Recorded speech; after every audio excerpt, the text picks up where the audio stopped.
আজ ঘুম থেকে উঠতে বেশ বেলা হয়ে গেছে। তবে ঘুম থেকে ওঠার পরে যখন দেখছি সূর্যি মামা উঁকি মারছে আর চারিদিকটা সোনালি আলোয় একদম ঝলমল করছে, প্রতিটি গাছের পাতা যেন মুচকি হেসে বলছে শুভ সকাল। কদিনের বৃষ্টিতে গাছের পাতায় যত ধুলো ছিল সমস্ত ধুয়ে পরিষ্কার। চারিদিকটা দেখে যেন বেশ মনটা ভালো লাগছে। সমস্ত ভালো লাগা নিয়ে দিনটাকে একটু একটু করে চলো শুরু করি। এদিকে ভাত বসিয়ে দিয়েছি, ভাত প্রায় হয়ে যাওয়ার মতোই হয়ে গেছে। ওদিকে ছেলে আবার যাবে স্কুলে, আর আমার সাধারণত ভাতের হাঁড়ি থেকে ভাত হাতে করে টিপে দেখার কোনো প্রয়োজন হয় না। আমি দেখেই বুঝতে পারি যে ভাত কতদূর। তো যাই হোক, আমি তোমাদেরকে বোঝানোর জন্যই ভাত একখানা টিপে তোমাদেরকে দেখাচ্ছি, দেখো। আর একটুখানি জাস্ট ভাতটা হলেই ভাতটা নামিয়ে নিতে পারবো। আসলে সংসার জীবনটা একদিন দুদিনের না, দেখতে দেখতে 21টা বছর সংসার করছি, তাই একটু হলেও অভিজ্ঞতা বোধহয় হয়েছে। যাই হোক, দেখো আমি এই মাত্র বললাম বেশ আজকের দিনটা বেশ ঝলমলে, আর দেখো কেমন ঝমঝমিয়ে বৃষ্টি নেমে গেছে।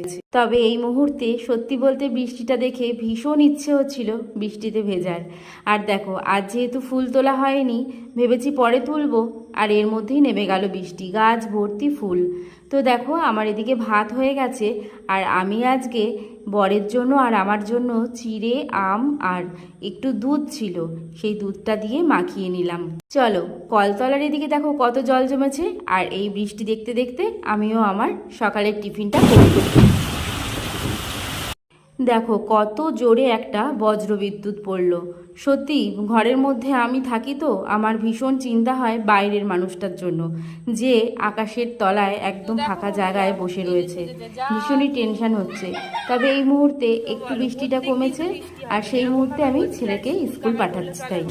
তাই স্কুল যাব না করছে। বৃষ্টিটা অনেকটাই কমেছে, এতক্ষণ ঝমঝমিয়ে বৃষ্টি হলো আজকে। মানে ওয়েদারটা যা না, মনে হচ্ছে যেন বৃষ্টিতে ভিজি। দেখি কাজকর্ম তাড়াতাড়ি সেজে বলি কাজকর্মটা তাড়াতাড়ি সেরে নিয়ে দেখি একটু বৃষ্টিতে ভিজবো ভাবছি, বর আসুক তারপর, আর না ভিডিও কে করে দেবে, তাই না? তো চলো টাটা এখন। এই রকম ওয়েদারে সাধারণত কোনো দিনই আমার ছেলেকে আমি স্কুলে পাঠাই না। আজও যেতে মোটেই চাইছিল না।